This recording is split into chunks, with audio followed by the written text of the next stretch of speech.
Assalamualaikum warahmatullahi wabarakatuh. Alhamdulillah, wassalatu wassalamu ala Rasulillah wa ala alihi wa sahbihi wa mawalah.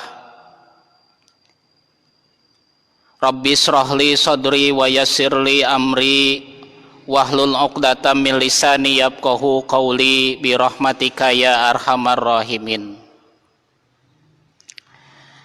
Anak-anakku sekalian, siswa dan siswi SMA Negeri 1 Cineam, beserta para hadirin kaum muslimin muslimat dimanapun Anda berada, terlebih dahulu marilah kita memanjatkan puji dan syukur kita kehadirat Allah Subhanahu wa Ta'ala.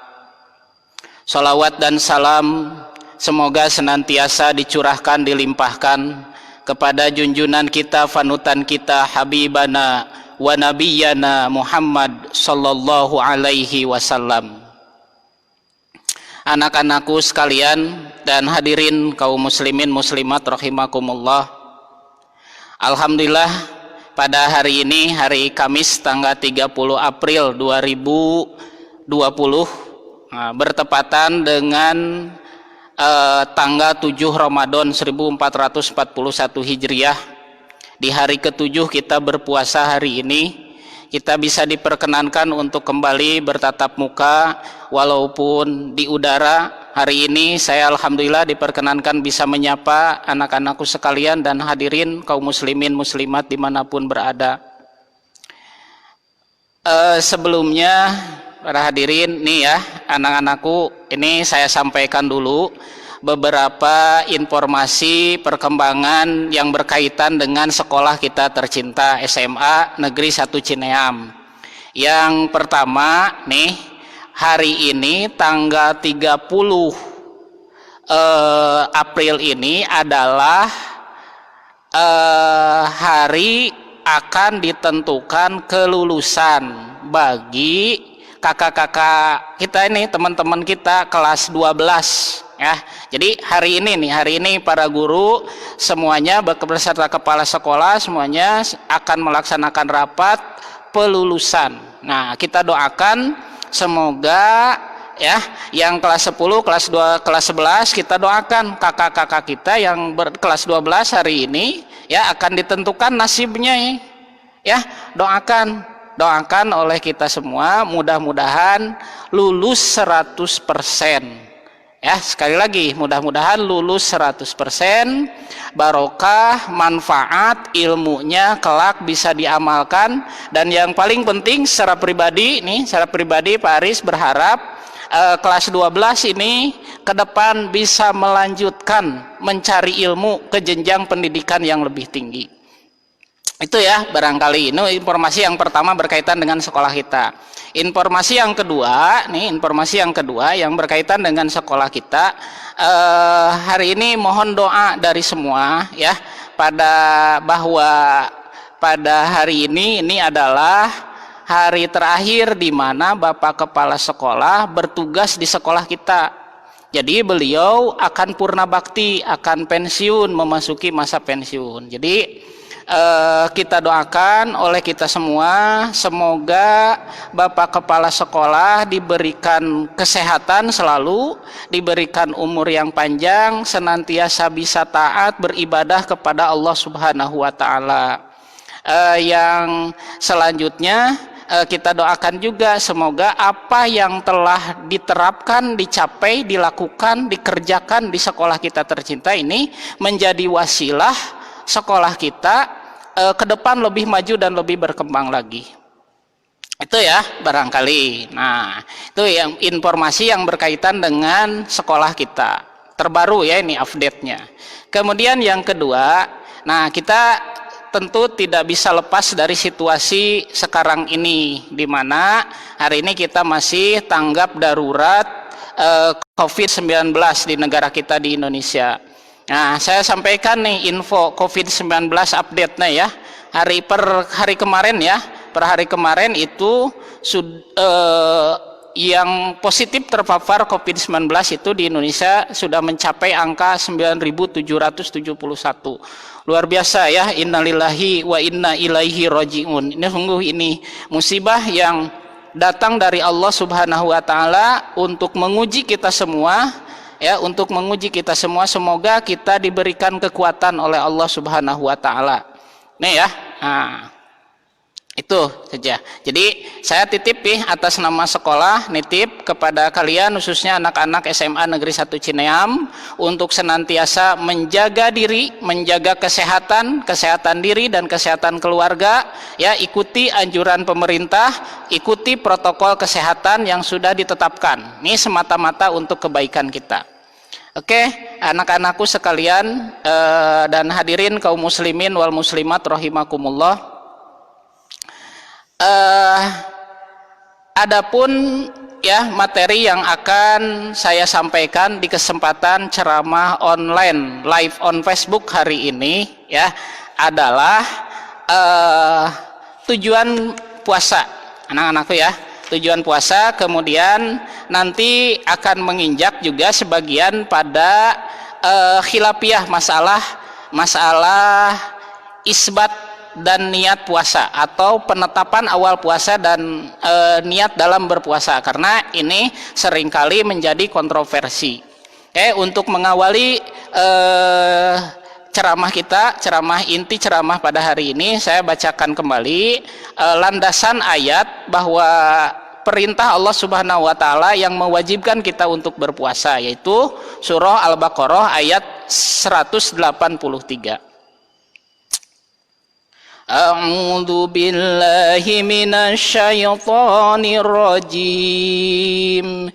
Bismillahirrahmanirrahim. Ya ayyuhalladzina amanu kutiba alaikumus syiyam kama kutiba alal ladzina min qablikum la'allakum tattaqun. Hadirin rahimakumullah, itulah ayat yang melandasi kita untuk melaksanakan puasa di bulan Ramadan kali ini ya. Nah, dari surah tersebut, surah Al-Baqarah ayat 183 ini ya, di akhir ayat tadi ya, saya ini dulu ya, ini artikan dulu. Ya ayyuhalladzina amanu, wahai orang-orang yang beriman, kutiba alaikum, telah dipardukan, telah diwajibkan kepada kalian, asyamu, berpuasa, kama kutiba alal ladzina, seperti yang telah diwajibkan alal ladzina kepada orang-orang min qablikum, sebelum kamu. Sebelum itu maksudnya umat sebelum kita, sebelum umat Nabi Muhammad. Jadi puasa ini nyata-nyata oleh Allah Subhanahu wa taala sudah difardukan kepada umat-umat sebelum kita, umat-umat sebelum Nabi Muhammad. Itu ya. Nah, la'allakum, nih di akhir ayat nih, la'allakum tattaqun, supaya kalian bertakwa. Nah, dari penggalan ayat tersebut, khususnya di akhir kalimat di akhir ayat itu, bisa difahami bersama bahwa goalnya itu atau tujuan akhir dari puasa ini adalah la'allakum tattaqun, supaya kita menjadi pribadi yang lebih bertakwa. Nah, masalahnya di sini, masalahnya sekarang apa? Nah, prinsip takwa itu sebenarnya apa? Nukumaha ari anu takwa gitu. Nah, seperti apa orang yang bertakwa itu? Nah, banyak penjelasan di ayat-ayat yang lain ya. Nah, takwa ini sebetulnya ya, ini adalah sesuatu yang tidak sepele atau sesuatu yang besar dalam agama kita ya, karena takwa ini akan menjamin keselamatan hidup kita di dunia dan di akhirat. Itu ya. Nah, bagaimana orang-orang yang bertakwa? Di surah Al-Baqarah di ayat 2 di awal Al-Qur'an nih, di halaman 2, A'udzu billahi minasyaitonir rajim. Zalikal kitabu la raiba fihi hudal lil muttaqin. Nah, di sini orang-orang yang bertakwa itu ya mendapatkan petunjuk. Cirinya orang yang bertakwa mendapatkan petunjuk dan tidak ragu sedikit pun terhadap wahyu-wahyu Allah. Nah, kemudian di ayat yang kelima, ayat berikutnya nih lanjutan dari surah Al-Baqarah. Ulaika ala hudam mir rabbihim wa ulaika humul muflihun. Tuh. Nah, orang-orang yang bertakwa itu ialah mereka yang mendapatkan petunjuk dari Allah Subhanahu wa taala. Dan mereka itu adalah orang-orang yang termasuk ke dalam golongan orang-orang yang akan berbahagia, mendapatkan kebahagiaan, muflihun.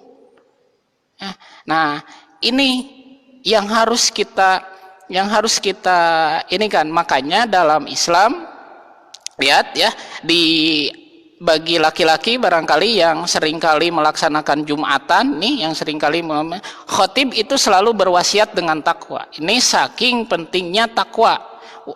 Usi wa nafsi bitaqwallah, seperti itu ya. Nah, kemudian ya.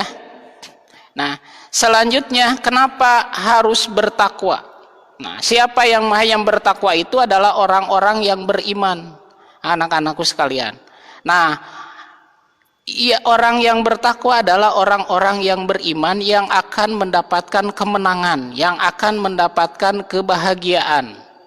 Nah, lebih jelasnya lagi, ciri-ciri orang yang beriman dan bertakwa itu dapat kita lihat di surah Al-Mu'minun ayat 1 sampai 11. Ya, saya bacakan.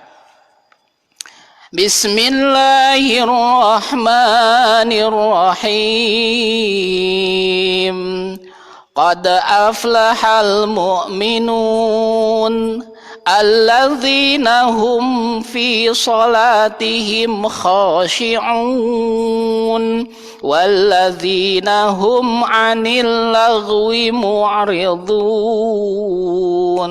walladzina hum lizzakati fa'ilun walladzina hum lipurujihim hafidun illa ala azwajihim aw ma malakat aymanuhum fa innahum ghairu malumin.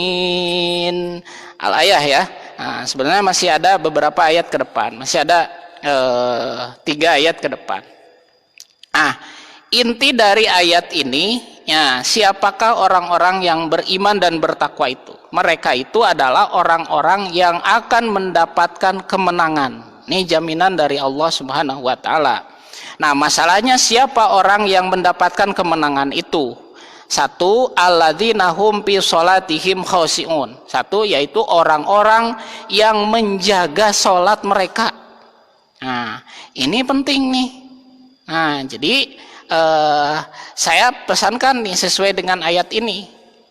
Kalau kita ingin mendapatkan kemenangan sebagai pribadi yang beriman dan bertakwa, maka jangan tinggalkan sholat, terutama sholat fardu. Ya, kalau bisa dilengkapi dengan sholat sunnah, rawatib, duha, tahajud, seperti itu. Ya, karena itulah ya, itu intinya. Nah, yang kedua, ya, orang-orang yang beriman dan bertakwa yang mendapat kemenangan itu walladzina hum 'anil lagwi mu'ridun. Nah, orang-orang ya yang meninggalkan hal-hal yang sifatnya laga ya, sifatnya apa, tidak berguna itu. Jadi orang-orang yang dapat meninggalkan perbuatan-perbuatan yang tiada manfaatnya tuh. Nah, jadi ini kita juga harus selalu introspeksi ya. Nah, apakah perbuatan yang saya lakukan ini ada manfaatnya atau tidak? Kalau tidak, jangan terlalu senang, jangan terlalu betah dalam sesuatu hal yang memang tidak ada manfaatnya. Walaupun kita senang, walaupun kita suka. Tapi kalau tidak ada manfaatnya buat apa? Hanya membuang-buang waktu. Lebih baik kita menggunakan waktu kita untuk hal-hal yang lebih bermanfaat. Selanjutnya, apakah ciri-ciri orang beriman dan mereka akan mendapatkan kemenangan? Walladzina hum lizzakati fa'ilun. Nah, jadi orang-orang yang mengerjakan zakat, yang menunaikan zakat, yang membayarkan zakat. Nih ya, nih nanti kita akan praktekkan insyaallah di bulan ini melalui zakat fitrah.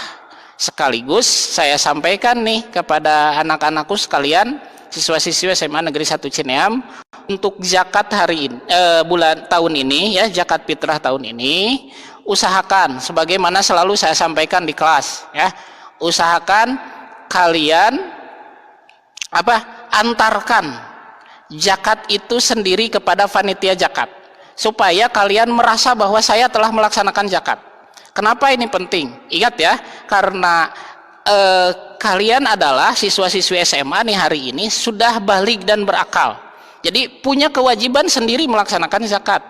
Jadi kalau bisa minta ke orang tua, walaupun kita masih dikasih nih oleh orang tua zakat kita, ya, minta ke orang tua kemudian kita bayarkan supaya kelak nanti terbiasa kita membayar zakat. Itu. Atau cara yang kedua, kita dampingi orang tua kita, ya, terutama yang laki-laki atau pangmangulkeun, ya. Kalau misalkan zakatnya pakai beras, pangmangulkeun berasna ka panitia zakat. Nah, seperti itu ya, barangkali ya. Ini pembelajaran, ini penting, bukan hal sepele. Jangan malu untuk melakukan itu, jangan malu. Ini kebenaran, ya. Kemudian hadirin rahimakumullah, kita lanjutkan. Siapakah orang-orang yang bertakwa, beriman dan bertakwa yang akan mendapatkan kemenangan? Nih, yang di ayat yang keempat. Walladzina hum li furujihim hafidun, yaitu orang-orang yang dapat menjaga farjinya. Nah, ini penting nih, terlebih di era di zaman seperti sekarang ini. Semua serba terbuka. Jadi, ini pesan saya. Jadi, jaga kehormatan kita, jaga diri kita. Ini kalau mau diterjemahkan lebih gamblang, yaitu lipurujihim hafidun, itu jauhi dari hal-hal yang berbau pornografi dan porno aksi. Nah, itu ya, baik secara lisan, secara ucapan, secara penglihatan atau perbuatan, ya, jauhi itu. Kemudian yang selanjutnya adalah lebih gamblangnya, yaitu menjauhi perbuatan zina, itu ya, yang mendekatkan kita kepada zina. Nah, itu ini penting, karena ini adalah kalau kita mau menjadi bagian dari orang-orang yang beriman dan bertakwa yang akan mendapatkan pemenang, ini yang paling penting. Dan ini yang paling rentan dikhawatirkan di era seperti sekarang ini. Karena pergaulan zaman sekarang itu yang cukup mengkhawatirkan. Jadi saya nitip nih, terlebih anak-anak SMA hari ini adalah dalam masa puber ya, kalian itu dalam masa puber, jadi tolong ini diperhatikan. Jadi ciri orang yang beriman dan bertakwa yang akan mendapat kemenangan bisa menjaga farjinya, bisa menjaga dari hal-hal yang berbau mendekati zina. Nah, selanjutnya mereka itu ya, walladzina hum ala sholatihim yuhafidun. Nah, mereka di ayat yang ke-9, ayat yang ke-10, ulaika humul warisun. Nah, mereka itu yang akan menjadi pewaris, yaitu pewaris alladzina yarisunal firdaus, yaitu mereka yang akan mewarisi surga firdaus. Nah, maka ujung dari kemenangan itu adalah mendapatkan surga firdausnya Allah Subhanahu wa taala. Nah, ini berkorelasi tadi dengan tujuan kita berpuasa, adalah supaya menjadi pribadi yang bertakwa. Ciri-ciri pribadi yang bertakwa dijelaskan ya, mendapatkan petunjuk dari Allah Subhanahu wa taala. Kemudian bertakwa sama dengan beriman kepada Allah, dan orang yang berpribadi yang beriman dan bertakwa itu akan mendapat kemenangan sebagaimana dijelaskan dalam Quran surah Al-Mu'minun ayat 1-11. Jadi orang yang bertakwa, yang berpuasa akan memperoleh ketakwaan, meningkatkan keimanan dan ketakwaannya. Orang yang beriman dan bertakwa akan mendapatkan surga firdausnya Allah Subhanahu wa taala. Jadi itu ya para hadirin kaum muslimin muslimat, kata kuncinya di sana. Jadi sama juga. Jadi orang yang berpuasa akan mendapatkan ketakwaan dan mendapatkan, yaitu sama dengan mendapatkan surga firdausnya Allah Subhanahu wa taala, dengan catatan kita berhasil mencapai tujuan takwa itu. Kalau tidak, iya tidak mungkin dapat surganya Allah Subhanahu wa taala. Itu barangkali ya anak-anakku sekalian yang menjadi muqaddimah dari buku ini ya, buku Nastar nanya seputar Ramadan. Nah, selanjutnya anak-anakku sekalian ya,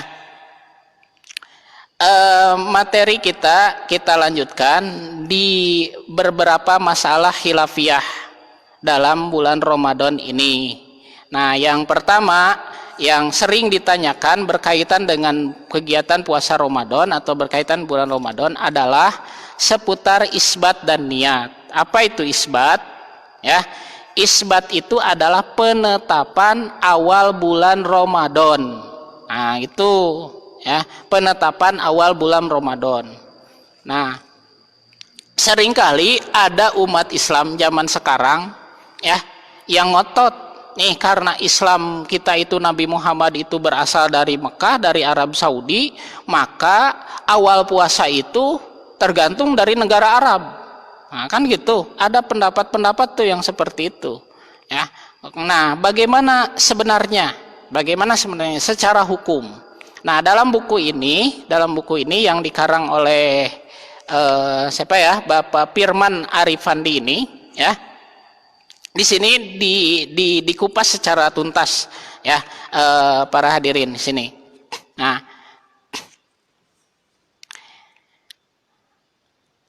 bagaimana kita menetapkan awal Ramadan? Nah, yang umum ya, di hadis-hadis yang umum yang sahih tentunya di sini ya. Haruskah, nih ada pertanyaan, haruskah ikut isbat puasa Saudi atau negara masing-masing? Nah, dalam hal ini ya ternyata para ulama ya, menurut buku ini ya, menurut kitab ini terbagi dua kelompok. Satu, kelompok Wihdatul Matla, yaitu kelompok yang meyakini bahwa hilal itu satu dan global. Nah, di mana satu negara telah melihat hilal, maka wajib bagi seluruh penduduk dunia ikut ru'yahnya. Nah, tetap ini kuncinya tetap ada di ru'yah, tetapi mereka meyakini bahwa hilal itu satu dan berlaku secara global. Itu ya. Nah, barangkali ini yang jadi pegangan bahwa kalau di Arab Saudi sudah menetapkan tanggal 1 Ramadan, maka negara lain harus mengikuti itu. Seperti itu. Nah, berdasarkan dalilnya itu saumakum yauma tasumuna, itu berpuasalah kalian di hari dimana kalian semua berpuasa, fitrukum yauma tubtiruna, itu. Jadi, dan berbukalah atau berlebaran di hari dimana kalian semua telah berbuka atau selesai Ramadan. Seperti itu. Nah, kelompok yang kedua adalah ikhtilaful matoli. Nah, kelompok yang disebut dengan ikhtilaful matoli, yaitu kelompok yang meyakini bahwa hilal bisa berbeda-beda di setiap wilayah, sebagaimana disebutkan dalam hadis lain, hadis yang diterima dari Quraib ya, an Quraib anna Ummal Fadli bintal Haris gitu, dan lain sebagainya. Panjang ya hadisnya. Kalau saya simpulkan seperti ini. Nah, ini dari sisi makna ya, dari sisi makna. Sesungguhnya Ummu Fadl bin Al-Haris telah mengutusnya menemui Muawiyah di Syam, ya. Lalu datang ke Syam. Nah, seperti ini. Dan tampaklah olehku bulan Ramadan. Jadi dia melihat hilal, aku melihat hilal. Nah, kemudian aku datang ke Madinah pada akhir bulan Ramadan. Nah, maka Rasulullah di sini, ya, menyuruh dia berpuasa karena telah melihat hilal. Gitu. Nah, sementara di mana? Di Madinah sendiri belum tampak gitu. Seperti itu. Ya. Nah, maka ini yang menjadi landasan hadis, jadi bahwa hilal itu bisa berbeda-beda di setiap negara. Ini hadisnya ya, summa qadimtu al-Madinah fi akhiris syahri pasa'alni Abdullah bin Abbas summa.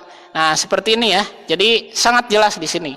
Jadi bahwa pernah terjadi di zaman Rasulullah, sahabat yang berada di luar negeri yang melihat hilal masuk bulan Ramadan, kemudian pulang ke Madinah, ya, ternyata berbeda masuknya bulan Ramadan dan dia berpuasa lebih awal gitu di negara tersebut. Nah, kemudian ada nih komentar Imam An-Nawawi. Jadi tentang perbedaan isbat ini, tentang perbedaan isbat.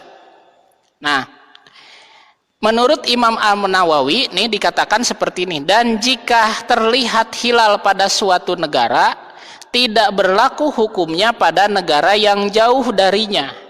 Jadi ini menegaskan bahwa hilal di negara kita di Indonesia, ya, ketika kita melakukan ru'yah, melihat hilal, maka berlaku nih 1 Ramadan untuk negara kita. Nah, tetapi 1 Ramadan yang berlaku di negara kita karena hilal sudah terlihat, itu tidak otomatis berlaku bagi negara yang lain. Nah, ini menurut Imam An-Nawawi. Nah, menurut Imam An-Nawawi berdasarkan hadis dari Quraib. Jadi dari keterangan ini sudah jelas bahwa Imam An-Nawawi itu mengikuti pada kelompok yang kedua yang meyakini bahwa hilal itu bisa berbeda-beda di setiap negara dan tidak berlaku secara global. Tuh. Nah, berikutnya hadirin, ya, anak-anakku sekalian, kaum muslimin muslimat rahimakumullah.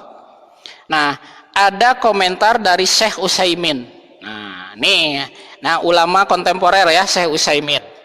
Nah, menurut beliau hal ini tergantung, jadi perbedaan itu ya, hilal berlaku secara global atau tidak, itu menurut beliau adalah tergantung kepada pandangan para ahli ilmu. Apakah hilal itu satu di dunia secara universal atau dia berbeda berdasarkan terbitnya. Dan yang paling benar adalah bahwa hilal berbeda sesuai dengan tempat munculnya. Nah, dan apabila ditetapkan bahwa hasil ru'yah negara itu tertinggal dari Mekah, sehingga tanggal 9 di Mekah menjadi tanggal 8 di negara tersebut, maka penduduk negara itu puasanya pada tanggal 9 menurut negara itu, walaupun itu berarti sudah tanggal 10 di Mekah. Dan inilah pendapat yang rojih, karena Nabi Muhammad SAW bersabda, apabila kamu melihatnya maka berpuasalah, dan apabila kamu tidak melihatnya maka berbukalah. Itu ya. Nah, ini hadis yang populer. Jadi tidak apa-apa berbeda dengan negara yang lain, karena memang ini diketahui. Cuma hari ini kita juga, ya, anak-anakku sekalian, mengenai penetapan 1 Ramadan itu, insya Allah negara kita Indonesia sudah sangat standar dalam menetapkan tanggal penanggalan itu, ya. Satu, didukung oleh para ahli di bidangnya, ahli astronomi, ahli meteorologi dan lain sebagainya, ya. Jadi sudah sangat didukung. Kemudian didukung pula dengan banyak peralatan yang sudah sangat canggih. Jadi sudah saja kalau bagi kita, kalau menurut saya nih, bagi kita ikuti penetapan yang ditetapkan oleh pemerintah, dalam hal ini melalui Kementerian Agama, didukung oleh Majelis Ulama Indonesia. Jadi coba kurang lengkap apa? Jadi ya sudah sangat lengkap, ya, sudah sangat lengkap. Nah, permasalahan yang kedua, hadirin anak-anakku sekalian ya, kaum muslimin muslimat rahimakumullah. Nah, bagaimana nih kalau kita berada di negara orang lain ya yang berbeda waktu penanggalan puasanya itu. Nah, ini juga sekaligus saya sampaikan nih bahwa waktu puasa pun berbeda-beda nih di negara-negara, di setiap negara. Di kita itu puasa 12 jam ya, atau 13 jam lah paling ini ya, setengah 5 sampai setengah 6 itu. Jadi sekitar 13 jam kita berpuasa. Tetapi perlu Anda ketahui bahwa di negara-negara lain ada yang lebih pendek waktu berpuasanya, tetapi ada yang lebih lama, bahkan jauh lebih lama dari kita. Nah, bisa sampai 17 jam ada. Bahkan tertinggi adalah sampai mencapai 20 jam. Coba bayangkan. Jadi mereka hanya berbuka itu hanya 4 jam. Kemudian puasa lagi. Nah, ini ya. Nah, silakan nanti fikih juga berkembang ke sana. Jadi silakan nanti kita ini bahan untuk belajar, kita kembali mempelajari itu. Bagaimana kita kalau berada di negara tersebut. Nah, kita lanjutkan ke tema kita hari ini. Nih, saudara-saudara ya, anak-anakku sekalian, kemudian kaum muslimin rahimakumullah. Bagaimana? Nah, kalau isbat di negara setempat, nah kalau kita pulang ke Indonesia ya, dalam kondisi ini ikut isbat negara setempat atau Indonesia.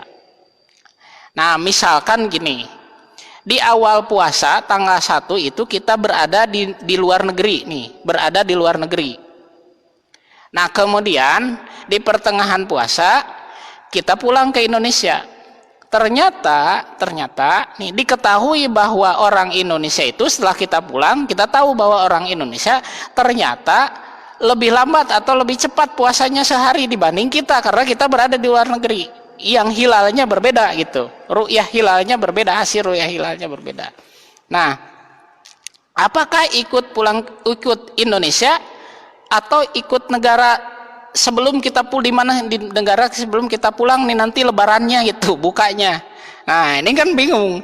Nah, kalau lebih cepat ya ikut Indonesia barangkali gitu ya, kalau menuruti nafsu.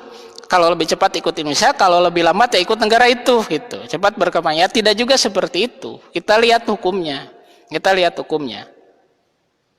Nah, di sini ada beberapa pendapat. Yang pertama, menurut Ibnu Hajar Al-Haytami.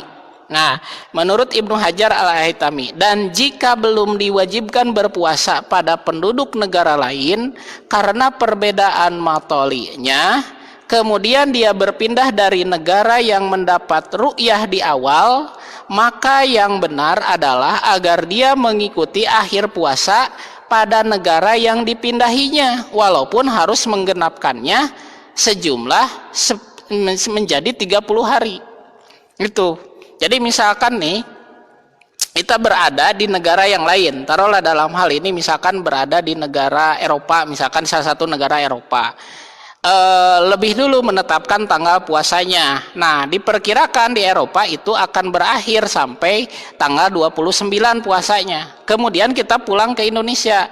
Ternyata di Indonesia itu ya lebih awal atau lebih awal ininya. Kemudian nah sehingga nanti puasanya itu jadi genap 30 hari. Itu. Nah, maka ikut saja di Indonesia karena kita berada di Indonesia. Nah, kemudian ada lagi pendapat yang lain nih saudara-saudara. Nah, bisa jadi nanti lebih awal, bisa jadi nanti ikut negara kita, tapi ternyata jumlah hari puasanya ternyata kurang dari 29. Karena nih perlu diketahui, jumlah bulan dalam kalender Hijriah itu 29 atau 30. Nah, itu 29 atau 30. Nah, Ramadan kita kadang-kadang 29. Nah, atau kadang-kadang juga 30. Seperti hari ini nih, Sya'ban kemarin ru'yatul hilal itu dilakukan pada tanggal 29. Dan di sana diputuskan sudah terlihat hilal.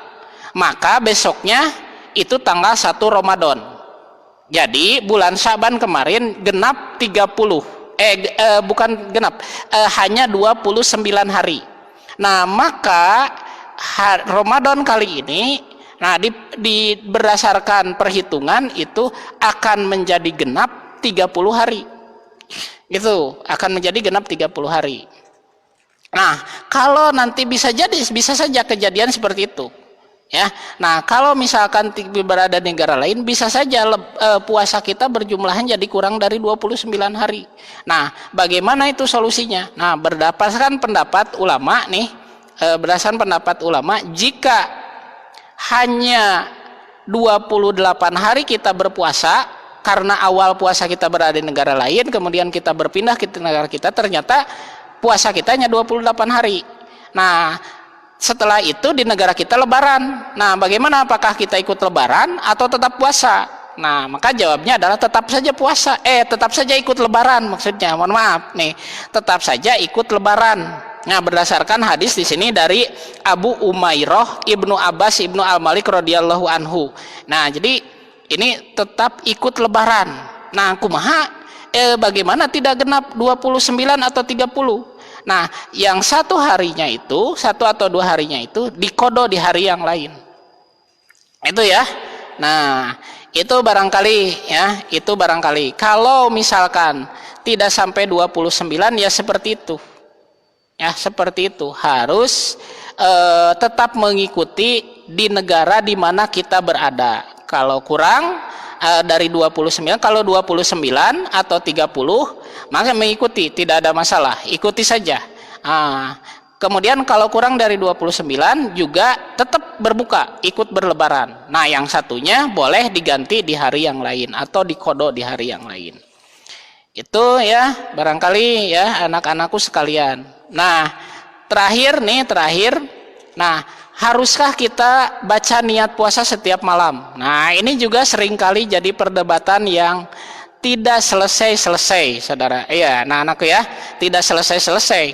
Nah, haruskah kita membacakan niat puasa setiap malam? Nah, ini nih.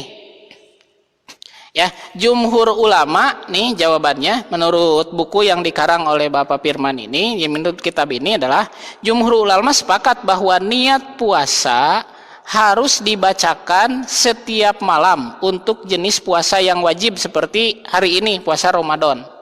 Nah, kemudian ada yang berbeda dengan pendapat Imam Malik. Nah, Malikiyah ini yang berpendapat bahwa boleh meniatkan puasa Ramadan untuk sebulan penuh di awal, di tanggal 1. Jadi niat berpuasa untuk sebulan penuh. Nah, untuk Imam Maliki berpendapat seperti itu. Tetapi tadi sekali lagi jumhur ulama itu memperbolehkan atau sepakat jumhur ulama itu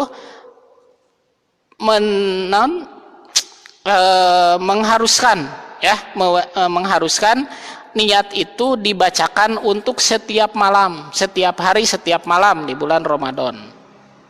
Nah, seperti pendapat Imam An-Nawawi dalam kitabnya Al-Majmu di sini, tajibun niat kula yaumin siwa Ramadan wa ghairuhu. Nah, seperti ini. Ya, kalau saya terjemahkan artinya seperti inilah. Wajib niat untuk tiap-tiap hari baik Ramadan atau yang lainnya. Tidak ada perbedaan pendapat dalam mazhab kami. Itu ya seperti itu. Jadi Imam An-Nawawi justru baik di bulan Ramadan atau puasa wajib maupun sunnah itu tetap niatnya itu dibacakan untuk setiap malamnya. Setiap kita akan berpuasa.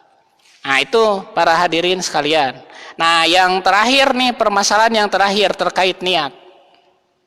Nah, apakah melapadkan niat puasa itu termasuk bid'ah? Nah, ini juga perlu nih kita bahas ya. Nah, karena banyak orang yang membid'ahkan ketika kita misalkan selepas taraweh itu dibaca bersama-sama nawaitu sauma ghadin an adai fardhi syahri ramadana. Nah, dan seterusnya seperti itu. Nah, ada nih yang berpendapat bahwa ternyata ada yang berpendapat bahwa melafalkan bacaan niat puasa seperti itu bid'ah katanya. Nah, kita gali ya, kita gali. Nah, para ulama sebenarnya begini, para ulama sepakat bahwa niat itu letaknya di dalam hati, dan jumhur ulama sepakat bahwa niat puasa Ramadan atau puasa yang wajib maka diniatkan setiap malam harinya. Nah, tapi mereka dalam ijtihadnya berbeda pendapat tentang apakah niat ini perlu dilafazkan atau tidak. Jadi ini menariknya, Imam An-Nawawi sendiri dalam kitab Sapinah ya, an-niyatu itu al-mahalluha fil qalbi. Jadi niat itu muktaronan bipilihi wa mahaluha fil qalbi. Jadi niat itu letaknya dalam hati. Nah, tetapi dalam menetapkan niat di puasa Ramadan ini ternyata berbeda. Nah, ini dalam ijtihadnya nih, satu, Imam Hanafi berpendapat bahwa melafadzkan niat hukumnya mustahab. Mustahabun itu lebih disenangi, artinya boleh gitu. Nah, untuk apa? Untuk memantapkan kembali apa yang ada di dalam hati. Jadi menurut Imam Hanafi tidak cukup di dalam hati, supaya lebih mantap. Jadi boleh dilafadzkan, bahkan lebih disenangi gitu. Nah, yang kedua pendapat Imam Maliki. Nih, pendapat Imam Maliki atau mazhab Malikiyah, bahwa ini pendapat ini adalah khilaful aula. Artinya bahwa melafadzkan niat cenderung lebih baik ditinggalkan kecuali bagi yang suka ragu-ragu. Nah, berbeda nih, Imam Maliki itu lebih cenderung untuk tidak melafazkan. Nah, tetapi bagi orang yang sering syak ya, ragu dalam dirinya, itu kan, ragu dalam dirinya, maka dia boleh melafazkannya supaya mantap. Nah, niat saumna. Yang ketiga nih, pendapat Imam Asy-Syafi'i. Nah, pendapat Imam Syafi'i ini, Imam Syafi'i ini berpendapat bahwa melafazkan niat puasa khususnya di bulan Ramadan ini hukumnya sunnah. Nah, bahwa kita nih pendapat hukum Imam Syafi'i itu hukumnya sunnah. Nah, terakhir Imam Hambali. Nah, yang dikenal dengan mazhab Hanabilah. Mazhab Hanabilah. Nah, berpendapat hukumnya tidak mustahab dan tidak sunnah. Tuh. Jadi Imam Hanafi ini ya, Imam Hambali ini, mohon maaf, Imam Hambali ini justru tidak menganjurkan, tetapi juga dia tidak melarang.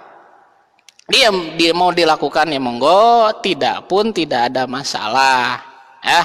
Nah, maksudnya diucapkan, tapi tetap harus berniat. Tetap harus berniat melaksanakan puasa, tetapi diucapkan boleh, dilafazkan, tidak diucapkan pun tidak jadi masalah. Nah, jadi dari semua pendapat ulama itu jadi jelas ya, tidak ada satupun pendapat mazhab, khususnya mazhab yang jumhur nih, mazhab yang 4, Syafi'i, Hambali, Hanafi, Maliki, itu ya, tidak ada yang membid'ahkan. Nih kuncinya ini. Ya, kuncinya ini. Jadi tidak ada satupun mazhab yang menyebutkan melafadzkan niat itu bid'ah. Bahkan Imam Syafi'i mendapat sunnah. Imam Hambali yang berpandangan sebaliknya pun tidak melarang dan tidak menyuruh. Kemudian Imam Maliki hanya menganjurkan untuk ditinggalkan, tetapi boleh dilakukan bagi yang ragu-ragu. Nah, tidak ada yang, dan bid'ah sendiri, toh bid'ah sendiri bukan bagian dari hukum syariat. Itu ya anak-anakku sekalian, kesimpulannya hari ini ya, berkaitan dengan isbat saum. Jadi ikuti apa yang sudah ditetapkan di negara kita, karena hilal itu ya berlaku di suatu daerah dan tidak berlaku global. Jadi bisa berbeda-beda di setiap negara. Walaupun ada yang berpendapat harus satu, harus sama ya, harus sama. Kemudian yang kedua, niat puasa itu harus dilaksanakan setiap malam ya, setiap malam harinya, itu setiap hari. Nah, walaupun ada yang berpendapat ya boleh dilaksanakan niat itu satu kali di awal bulan Ramadan, itu niatnya saum untuk 1 bulan. Nah, kemudian yang terakhir nih, melafadzkan niat saum seperti yang sama-sama kita sering lakukan selepas tarawih itu ya, itu boleh dilafadzkan. Bahkan Imam Syafi'i mensunahkan, kemudian Imam Hanafi juga mustahabun, lebih disenangi. Jadi boleh untuk lebih disenangi karena untuk memantapkan niatnya. Hanya ada Imam Maliki berpendapat lebih baik ditinggalkan kecuali yang sering ragu-ragu, dan Imam Hambali itu yang netral ya, tidak menganjurkan juga tidak melarang untuk melafadzkan niat. Itu saja barangkali anak-anakku sekalian ya, beberapa hal yang sering ditanyakan berkaitan dengan puasa Ramadan. Jadi silakan jangan ragu. Jadi artinya mudah-mudahan ini bisa menambah ilmu bagi kita semua. Karena ingat ya, beriman dengan ilmu, beribadah dengan ilmu itu jauh lebih bernilai daripada ibadah yang tanpa ilmu. Itu ya, karena kita tahu batasan-batasannya dan harus melakukan apa ketika beribadah kalau dengan ilmunya. Itu saja barangkali para hadirin, anak-anakku sekalian khususnya ya, yang bisa disampaikan untuk hari ini. Insya Allah dilanjut lagi hari Senin yang akan datang. Saya tutup dengan doa nih. Mari kita berdoa bersama-sama kepada Allah Subhanahu wa taala. Ya, nih kita lafadzkan doa kamilin ya, yang sering dibacakan oleh Imam Tarawih ya, akan tetapi saya membacakannya tidak seluruhnya, tapi ini hal yang paling penting dan juga nanti akan saya bacakan sebagian dengan artinya supaya lebih bisa dipahami oleh para hadirin sekalian. Astaghfirullahaladzim alladzi la ilaha illa huwal hayyul qayyum wa atubu ilaih. La ilaha illallah Muhammadur Rasulullah. Allahumma sholli ala sayyidina Muhammadin wa ala ali sayyidina Muhammadin. Allahumma ij'alna bil imanil kamilin wali faraidika muadzin. Ya Allah ya Rabbana, ya Allah ya Tuhan kami, jadikan iman kami iman yang sempurna ya Allah. Ya Allah ya Tuhan kami, jadikan kami orang yang selalu melaksanakan kewajiban fardu kami ya Allah. Wa ala sholawati muhafidin. Ya Allah, jadikan salat kami menjadi orang-orang yang bisa menjaga salat-salat kami ya Allah. Wali zakati fa'ilin, bisa melaksanakan zakat ya Allah. Wali ma indaka tolibin, wali afwika rojin, wabil huda mutamassikin. Dan kami ya Allah, jadikan kami senantiasa orang-orang yang selalu mengharapkan maaf-Mu ya Allah, mengharapkan ampunan-Mu ya Allah. Dan kami memohon petunjuk kepadamu ya Allah. Wa anil lagwi mu'ridin, dan kami mohon dijauhkan ya Allah dari hal-hal yang tidak penting untuk kami lakukan ya Allah. Sekali lagi, wa fid dunya jahidin wa fil akhirati ragibin wa bil qada'i radin. Ya Allah, jadikan kami orang-orang yang senantiasa ridho dengan takdirmu, ridho dengan qada-qadarmu ya Allah. Walit wa tahta liwa'i sayyidina Muhammadin sallallahu alaihi wasallam yaumal qiyamati sairin. Jadikan kami menjadi bagian dari umat Nabi Muhammad yang akan mendapatkan syafaatul udma di hari kiamah kelak ya Allah. Ya Allah, ya Rabbana, berikan kami kekuatan, berikan kami kelemahan dalam melaksanakan ibadah puasa Ramadan kali ini, juga melaksanakan ibadah sunnah-sunnah yang lainnya ya Allah. Selesaikan kami, pertemukan kembali kami dengan Ramadan yang akan datang. As'alukal ijabah al-fatihah. A'udzu billahi minasyaitonir rajim. Bismillahirrahmanirrahim. Alhamdulillahi rabbil alamin, arrahmanir rahim, maliki yaumiddin.